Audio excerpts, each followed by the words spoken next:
अस्सलाम वालेकुम व्यूअर्स, आप सबको एक दफ़ा फिर मेरे यूट्यूब चैनल में खुशामदीद। व्यूअर्स, आज हम इंशाल्लाह क्लास 7 की मैथमेटिक बुक में इम्पॉर्टेंट चैप्टर 9 स्टार्ट करेंगे। लेकिन चैप्टर 9 स्टार्ट करने से पहले मैं आपको एक बात बताना चाहूँगी कि मैंने आपको अपनी पिछली वीडियो में एक्सरसाइज 6.2 में जो फर्स्ट क्वेश्चन करवाया था, जो कि मैं आपको अभी दिखा भी देती हूँ। Question number 1, a machine can fill, ये वाला फर्स्ट वाला क्वेश्चन।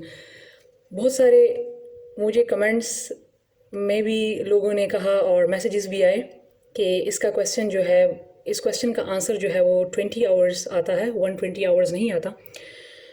तो व्यूअर्स, मैं आपको बताना चाहूँगी कि असल में 7th क्लास के सिलेबस में हमारे पास कंपाउंड प्रोपोर्शन जो है टॉपिक नहीं है, इसीलिए मैंने इस क्वेश्चन को जो है कंपाउंड प्रोपोर्शन से नहीं किया।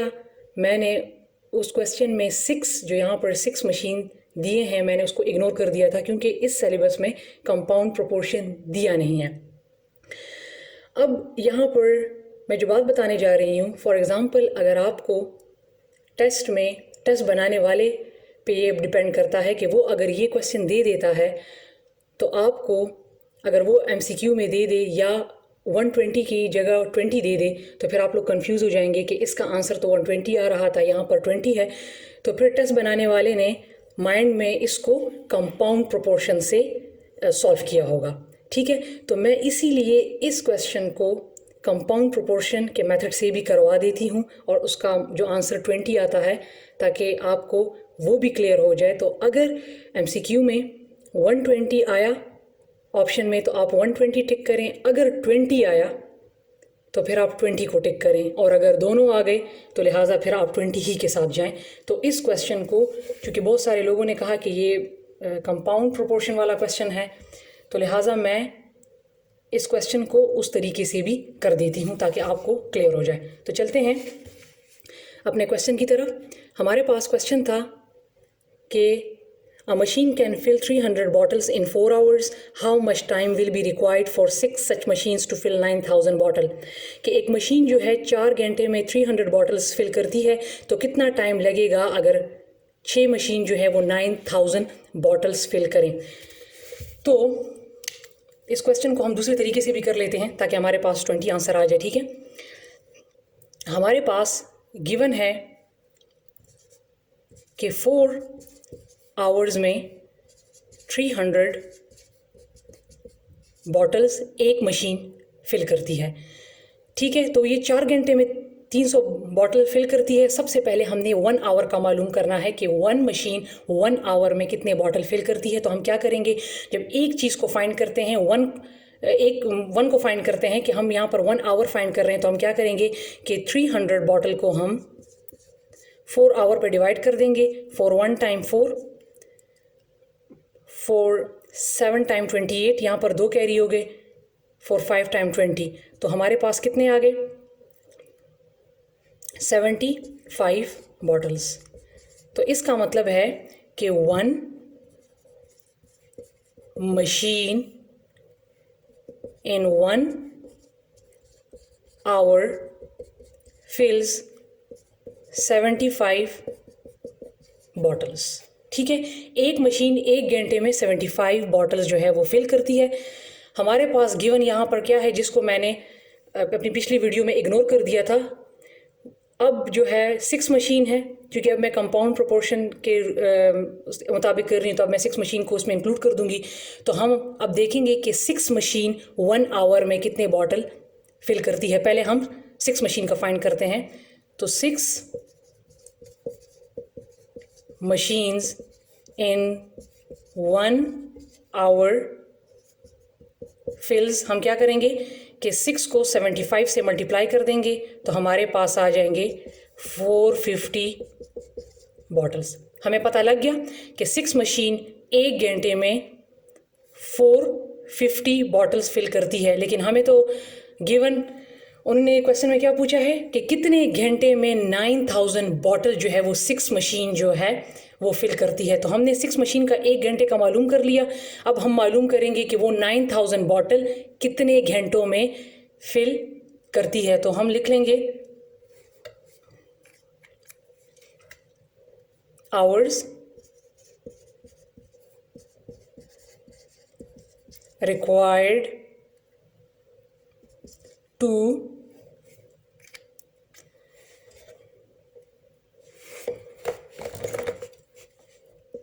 fill 9,000 bottles. तो हम क्या करेंगे कि हम 9,000 को जो 450 बॉटल्स आए हैं इस पर डिवाइड कर देंगे। 0 0 के साथ कट गया, ये 5 9 टाइम 45, 5 1 टाइम 5, 6 7 8 9 3 वहाँ पे कैरी हो गए, 4 कैरी हो गए सॉरी। तो 5 8 टाइम 40 और ये 0 अपनी जगह पे, ठीक है। ऊपर रह गया 180 और नीचे रह गया 9, तो 9 1 टाइम 9, 9 2 टाइम 18 और 0।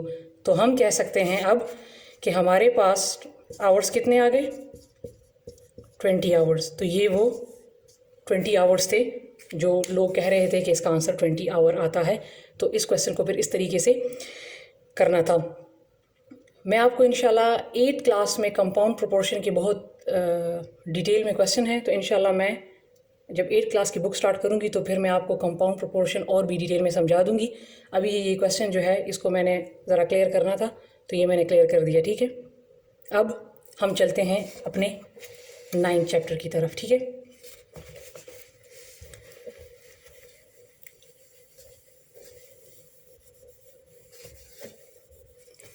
मेरे पास 7th क्लास की मैथ्स बुक में 9.2 से हम स्टार्ट करेंगे, क्योंकि 9.1 में कुछ भी नहीं है, वहाँ से पेपर में कुछ भी नहीं आता, ठीक है। हम 9.2 से स्टार्ट करेंगे जो कि इंतहाई इम्पॉर्टेंट एक्सरसाइज है। हमारे पास 9.2 में फर्स्ट क्वेश्चन है, Ali thinks of a number. Ali एक नंबर सोचता है, ऐड 5 टू इट, और उसके साथ 5 को ऐड प्लस कर लेता है, सब्ट्रैक्ट 7 और उससे 7 को सब्ट्रैक्ट करता है फ्रॉम द डबल। हमारे पास जो अमाउंट गिवन है उसको डबल करके 7 को सब्ट्रैक्ट करता है, द रिजल्ट इज़ 9। तो रिजल्ट जो है वो 9 है। Find the number Ali thought. तो अली ने कौन सा नंबर सोचा, तो देखिए पहले क्या है, अली थिंक्स अ नंबर। तो हम suppose a number equal to x, हमारे पास हमने क्या किया, उस नंबर को हमने एक्स सपोज कर लिया। फिर है ऐड 5 टू इट। अब यहाँ पर है कि उसने क्या किया, उसके साथ 5 को ऐड कर लिया। तो हम इस नंबर के साथ क्या करेंगे, 5 को ऐड कर लेंगे, ठीक है। फिर उसने कहा है कि subtract 7 from the double of sum. ये दोनों प्लस हो रहे हैं, ये सम हो रहे हैं, इसको डबल करें। तो डबल मीन इसके साथ 2 को आपने मल्टीप्लाई कर देना है, ठीक है। और फिर कहा है कि इससे आपने जो सम आपने डबल किया है उससे 7 को सब्ट्रैक्ट कर लें। तो हमारे पास रिजल्ट क्या आ जाता है, 9।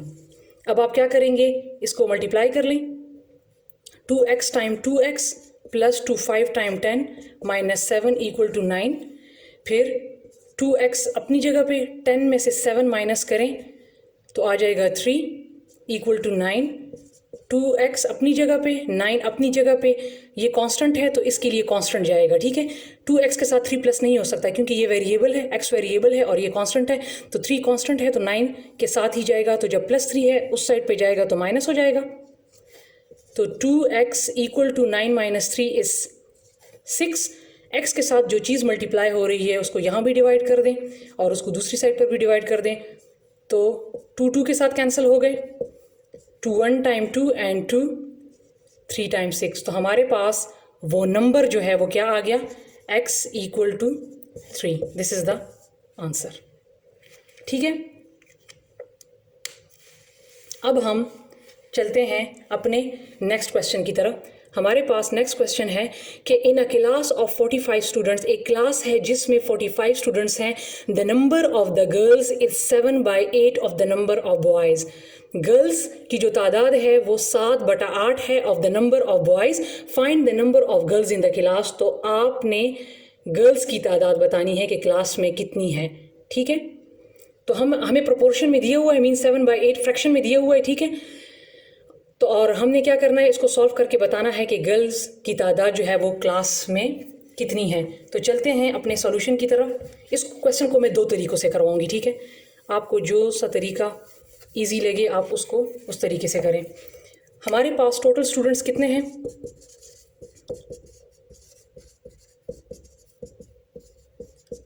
45, ठीक है। गर्ल्स जो हैं वो कितने हैं? 7/8x, और बॉयज़ को हम ले लेते हैं x, क्योंकि बॉयज़ हमारे पास गिवन ही नहीं है, ठीक है। Let's suppose boys x, girls जो है 7/8x, और टोटल स्टूडेंट्स जो है वो 45 हैं। हमने क्या कर लेना है, हमने इन दोनों का सम ले लेना है। 7/8x plus x equal to 45। x के नीचे कुछ भी नहीं है तो इसका एलसीएम हमने लेना है, तो इसीलिए हम इसके नीचे खुद क्या लगाते हैं, 1। अब 8 इसके दरमियान में प्लस है, तो जब भी दरमियान में 2 फ्रैक्शन के दरमियान प्लस हो या माइनस हो तो हम एलसीएम ले लेते हैं। तो मेरे पास इसका एलसीएम आ जाएगा 8। 8 के टेबल में 8 कब आता है? 1 टाइम। और 1 के टेबल में 8 कब आता है? 8 टाइम। ये आपने ऊपर ऊपर मल्टीप्लाई कर लेने हैं। तो 7 1 time 7x, 8x time 8x, ठीक है। और ये है 45, इसी तरह चलता जाएगा। अब क्या करना है, 7x और 8x को क्या करना है, आप प्लस कर दें तो आपके पास आ जाएगा 15x divided by 8 equal to 45। इसकी क्रॉस मल्टीप्लिकेशन कर लें, 8 को ऊपर ले जाएं, इसके साथ मल्टीप्लाई कर लें और 15 को नीचे ले आएं। तो x equal to 45 multiply by 8 divide by 15।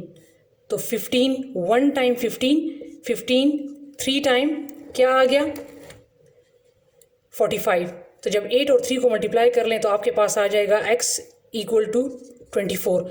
तो हमने किसको x सपोज किया था, बॉयज़ को हमने x सपोज किया था। तो जब x की वैल्यू 24 इसमें पुट करें तो वो तो बॉयज़ हमारे पास x 24 आ गए। लेकिन हमने क्वेश्चन में क्या है, क्या पूछा है कि हमने गर्ल्स का बताना है। तो आप क्या करेंगे, जो हमने गर्ल्स सपोज किए हैं, जो गिवन है 7/8x, इस x की जगह आप क्या पुट कर लें, 24, क्योंकि हमने गर्ल्स का फाइंड करना है। तो मैं गर्ल्स का फाइंड करती हूँ। 7/8 ये x है, तो हमने x की जगह पे क्या पुट कर लेना है, 24। इसके साथ मल्टीप्लाई हो रहा है, 8 1 टाइम 8, 8 3 टाइम 24। तो जब 7 और 3 मल्टीप्लाई हो जाएंगे तो हमारे पास गर्ल्स का जो नंबर है वो क्या है, नंबर ऑफ गर्ल्स 21। अब इसको मैं दूसरे तरीके से भी करके दे देती हूँ।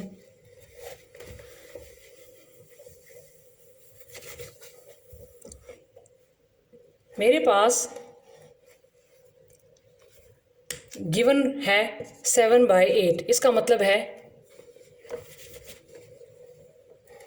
क्या गिवन है, 7/8 मीन्स 7/8, ठीक है। तो आपने इन दोनों का क्या ले लेना है, सम of ratio equal to 7 + 8।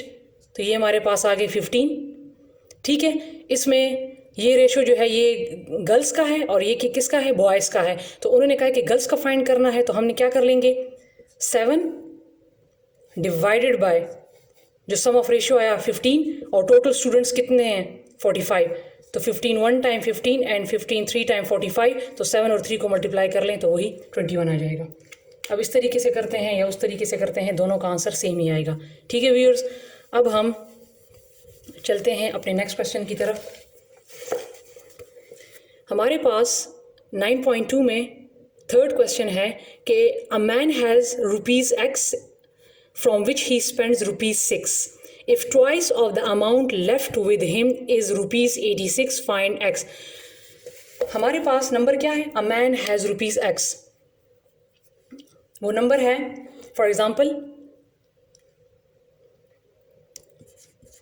Number हमारे पास क्या हुआ, एक्स जिसमें से क्या है, फ्रॉम विच ही स्पेंड्स, जिसमें से मैन जो है वो खर्च करता है 6 रुपये, ठीक है। तो वो जा चुके हैं, स्पेंड मीन खर्च हो चुके हैं, तो हमने वो 6 रुपये इससे क्या कर लेने हैं, सब्ट्रैक्ट। फिर उन्होंने क्या कहा है, आगे ज़रा क्वेश्चन को देखें। If twice of the amount left, अगर इस अमाउंट को हम ट्वाइस मीन डबल कर दें, लेफ्ट विद हिम, तो उसके पास रह जाते हैं 86, ये रिजल्ट है, ठीक है।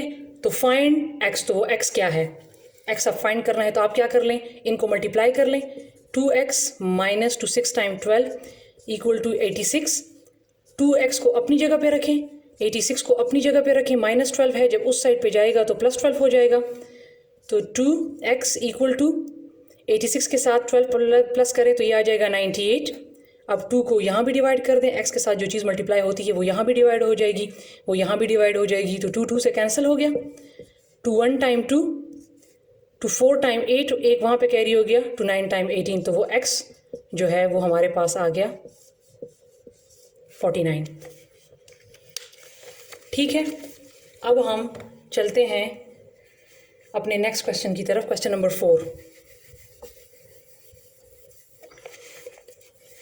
हमारे पास क्वेश्चन नंबर 4 है, Afridi and Shahzad gave 69 runs opening start to Pakistan. Afridi और शहजाद ने मिलकर जो है वो पाकिस्तान को कितने ओपनिंग में निकले, ओपनर्स थे, 69 रन्स बनाए दोनों ने मिलके। If Afridi score is double, अगर अफरीदी का स्कोर जो है वो डबल है, किससे, शहजाद से, देन ही नीड्स, तो he needs how many runs, तो अफरीदी को कितने रन्स की ज़रूरत है to complete his half century, अपनी हाफ सेंचुरी बनाने में, हाफ सेंचुरी मीन 50 रन्स बनाने में उसको कितने रन्स जो हैं वो चाहिए। अब आप देखें, हम सपोज कर लेते हैं, सपोज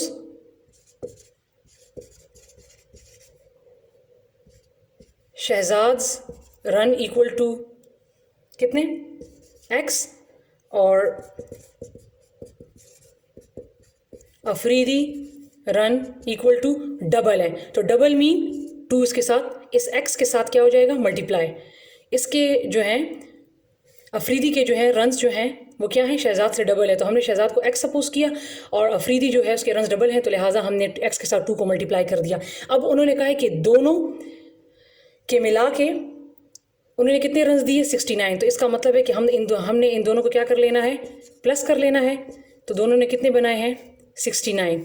अब इसको प्लस कर लें, 2x, और इसके साथ अगर यहाँ पर कुछ नहीं है तो मीन्स यहाँ पर 1 है, तो हमने इसको प्लस कर लेना है, 2 + 1 3x, x और x जब प्लस होंगे तो x ही आएगा, x स्क्वायर नहीं आएगा, वो मल्टीप्लिकेशन में आता है। 69 हो गया, 3 को यहाँ भी डिवाइड कर दें, 3 को यहाँ भी डिवाइड कर दें, 3 1 टाइम 3, 3 2 टाइम 6 एंड 3 3 टाइम 9, तो x इक्वल टू कितने आ गए, 23।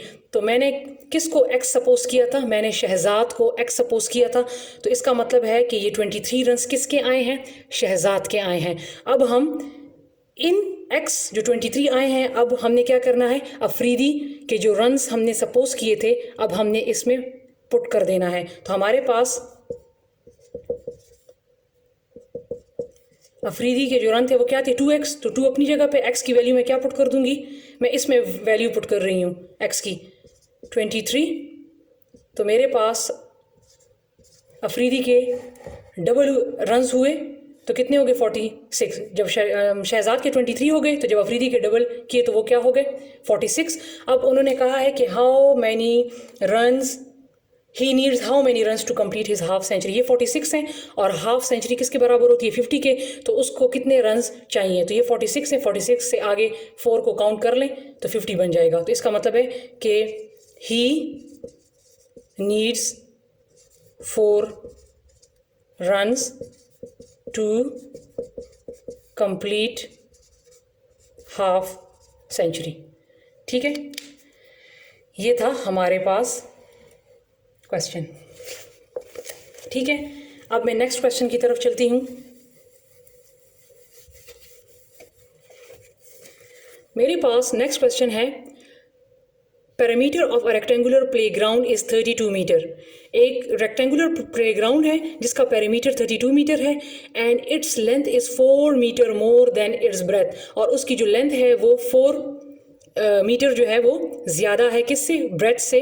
फाइंड द लेंथ, तो लेंथ फाइंड करें और ब्रेथ फाइंड करें ऑफ द रेक्टेंगुलर प्लेग्राउंड। ठीक है, अब क्या है कि पहले मैं डायग्राम ज़रा बना देती हूँ। ये रेक्टेंगुलर प्लेग्राउंड है। गिवन हमारे पास क्या है, पैरामीटर जो कि है 32। ठीक है, ब्रेथ हम सपोज कर लेते हैं x, और उन्होंने कहा है कि जो लेंथ है वो 4 गुना ज़्यादा है, तो इस x के साथ हम वो 4 जब मोर आ जाएगा तो 4 उसके साथ प्लस कर लेंगे। ठीक है, ये आप देख लें, सही है। अब हम क्या करेंगे कि हम पैरामीटर गिवन है, ये ब्रेथ है, ये लेंथ है, तो लिहाजा ये कौन सा फार्मूला बनता है, पैरामीटर ऑफ रेक्टेंगल। तो हम इसको पैरामीटर ऑफ रेक्टेंगल के फार्मूले में पुट कर लेंगे। Parameter of rectangle equal to 2 length plus width या ब्रेथ, ये हो गया। तो पैरामीटर हमारे पास कितना है, 32, तो पैरामीटर के नीचे मैं 32 पुट कर लूँगी, इक्वल टू ये 2 अपनी जगह पे। लेंथ मेरे पास क्या है, लेंथ मेरे पास है x प्लस 4 और ब्रेथ क्या है x।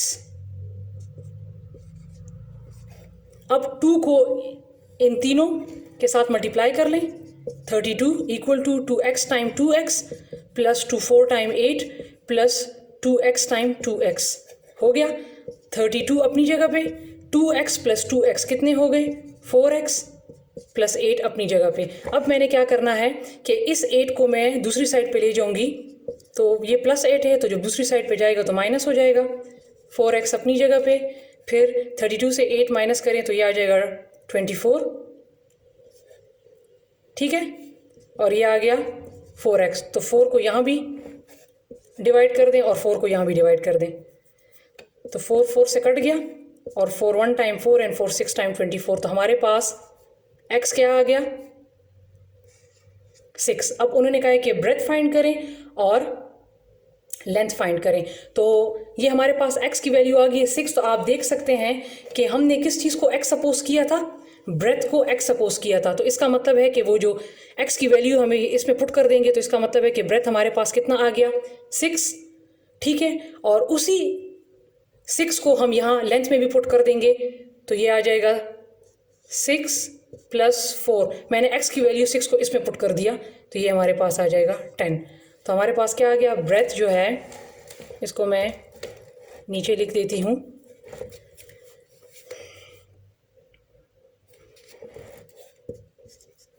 ब्रेथ जो है वो मेरे पास आ गया 6 मीटर और लेंथ जो है वो मेरे पास आ गया 10 मीटर। ठीक है व्यूअर्स, अब हम चलते हैं अपने नेक्स्ट क्वेश्चन की तरफ। ठीक है,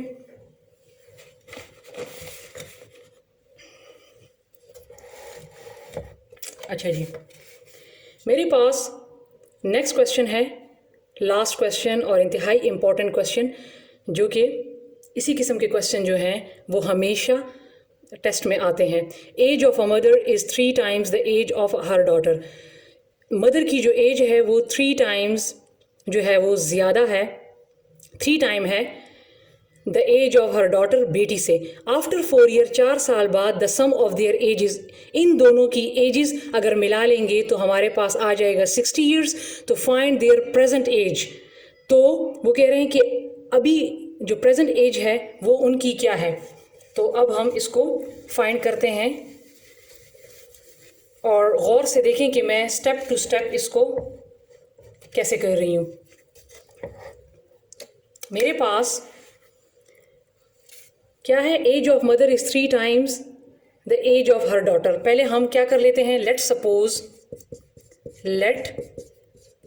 सपोज जो डॉटर एज है वो हम ले लेते हैं x, और मदर्स एज है, उन्होंने क्या कहा है, 3 टाइम्स, जब भी 3 टाइम्स आ जाए, जब भी डबल आ जाए, तो उस चीज़ को फिर हम मल्टीप्लाई करते हैं। तो इस x के साथ हमने क्या करना है, क्योंकि उसने कहा है कि बेटी से 3 टाइम जो है वो क्या है, ज़्यादा है। तो 3 मल्टीप्लाई बाय ये x, तो 3x हो गया। अब उन्होंने कहा है कि आफ्टर 4 ईयर्स, यहाँ पर क्या है, 5 साल बाद, बाद मीन आगे 4 साल आगे, तो इसका मतलब है कि हमने 4 साल जो है डॉटर की एज के साथ भी 4 साल प्लस कर लेने हैं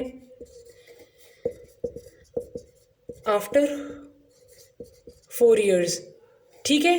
और किसके साथ, मदर की एज के साथ भी क्या कर लेने हैं, 4 साल प्लस कर लेना है। अब आपको समझ आ गई।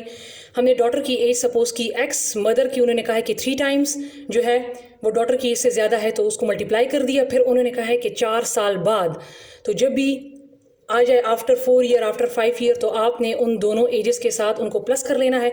फिर ये क्या है, कहा है कि the sum of their ages will 60 year, तो जब इन दोनों के एजेस को हम प्लस करें, सम मीन प्लस, तो ये है x plus 4 plus 3x plus 4, तो वो कह रहे हैं कितना हो जाएगा, 60, ये गिवन है 60 हो जाएंगे, ठीक है। अब इनको प्लस कर लें, एक x ये है, 3 ये हैं, तो 4x प्लस 4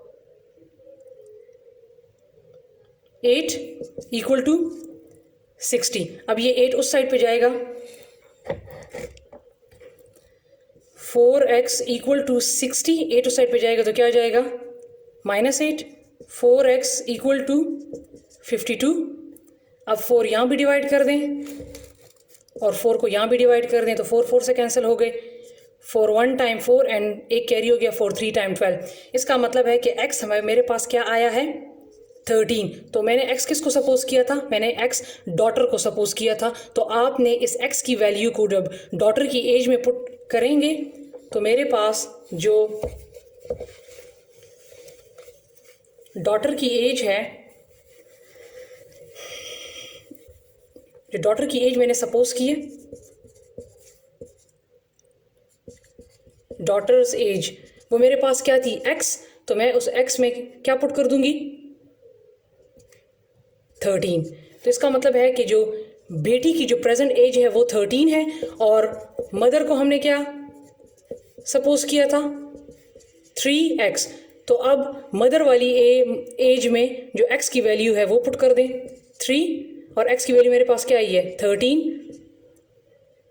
इक्वल टू क्या आ जाएगी, 39, ठीक है। इसका मतलब है कि मदर की जो मदर्स एज, जो डॉटर की प्रेजेंट एज है वो 13 आ गई, और मदर की जो प्रेजेंट एज है वो क्या आ गई, 39, ठीक है। तो ये था हमारा एक्सरसाइज 9.2। अब हम चलते हैं रिव्यू एक्सरसाइज की तरफ। तो व्यूअर्स, रिव्यू एक्सरसाइज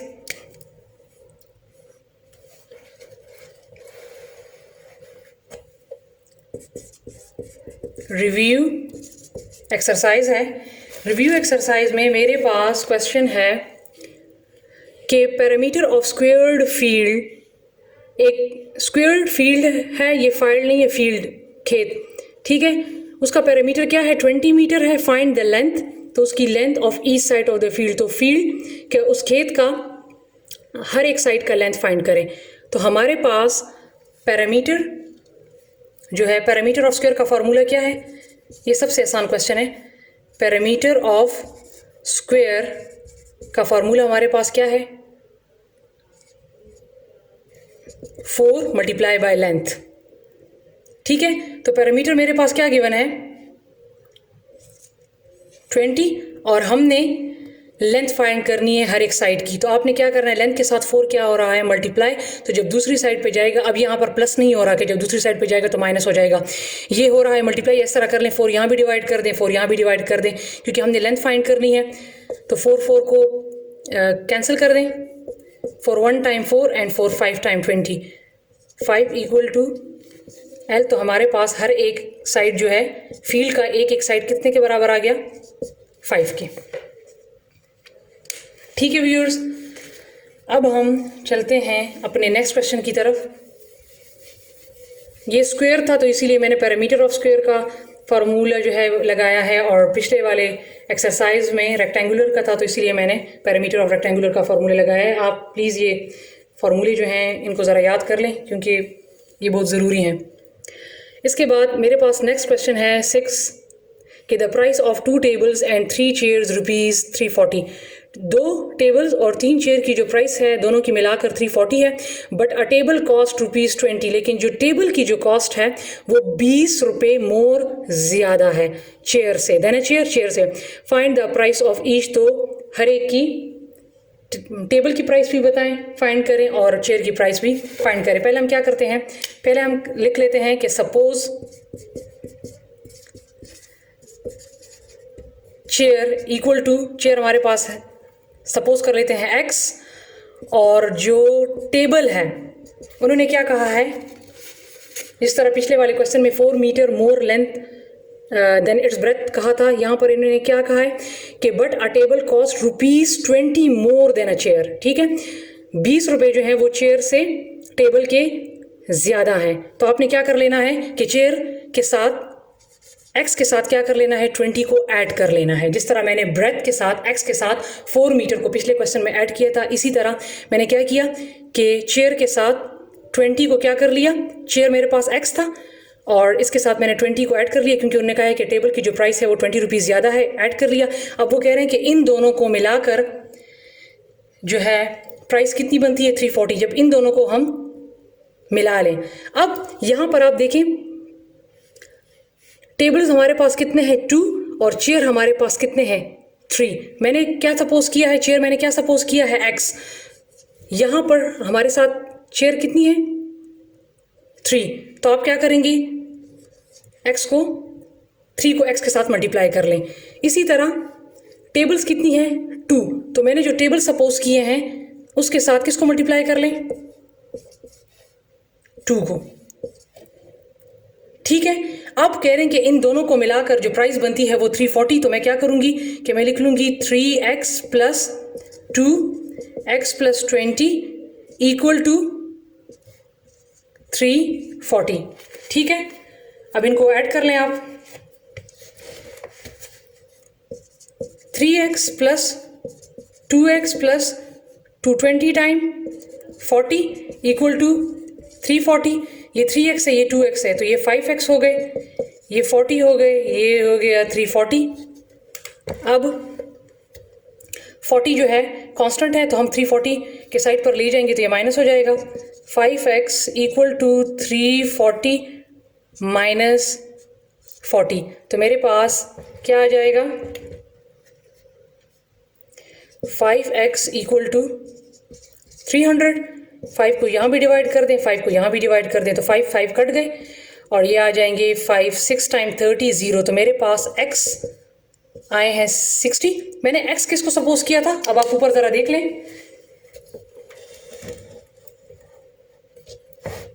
अगर आप देखें तो मैंने x सपोज किया था चेयर को, तो इसका मतलब है कि चेयर की जो प्राइस आ गई है, आप इस x को इसमें पुट कर दें तो चेयर की प्राइस क्या आ गई है, 60, और फिर उसी x की वैल्यू को आप यहाँ पर पुट कर दें। मेरे पास 60 आए, तो 60 + 20, तो ये कितने हो गए, 80।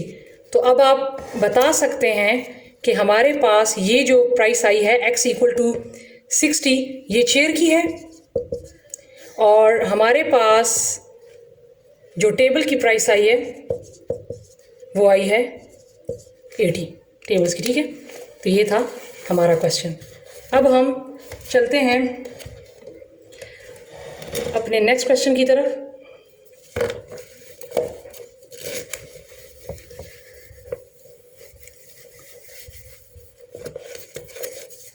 मेरे पास क्वेश्चन है कि a father is 3 times as old as his son। वालिद जो है 3 times क्या है, बड़ा है अपने बेटे से, जिस तरह मदर और डॉटर का बताया था। इन 10 ईयर्स, वहाँ पर था आफ्टर 4 ईयर्स, यहाँ पर थे इन 10 ईयर्स। इन 10 ईयर्स और आफ्टर 10 ईयर्स एक ही मतलब है।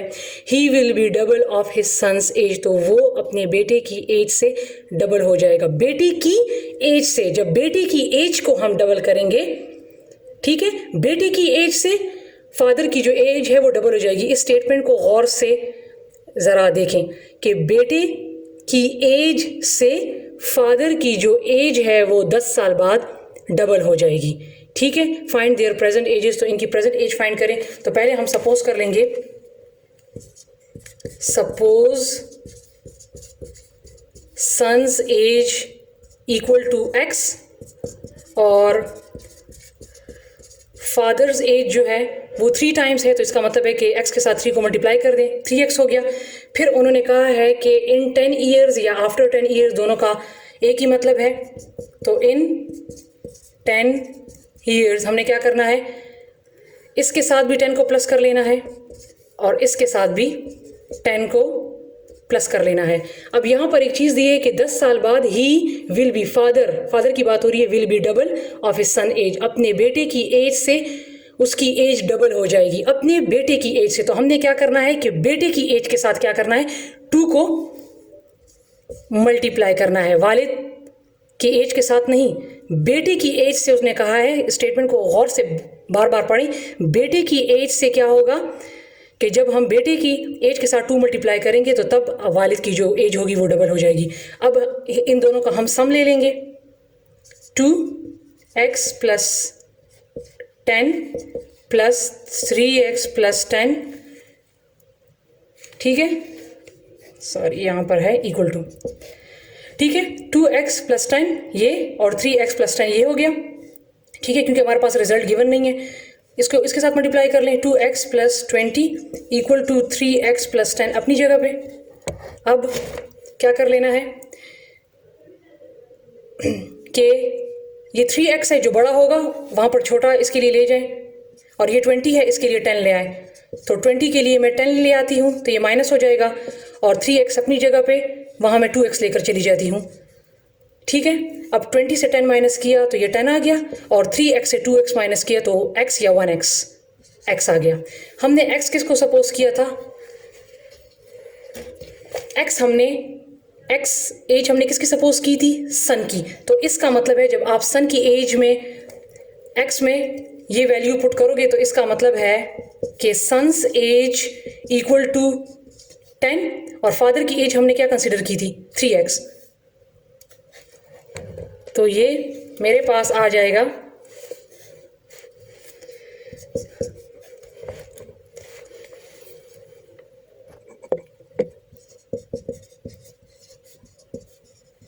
Father age equal to 3, x की वैल्यू पुट की 10, तो फादर की एज क्या आ गई, 30, ठीक है। बेटे की एज, प्रेजेंट एज आ गई है 10 और फादर की एज क्या आ गई है 30। तो ये था हमारा आज का चैप्टर। इंशाल्लाह हाजिर होंगे अपने एक नए चैप्टर के साथ। तब तक के लिए अपना बहुत सारा ख्याल रखिए। अल्लाह हाफिज़।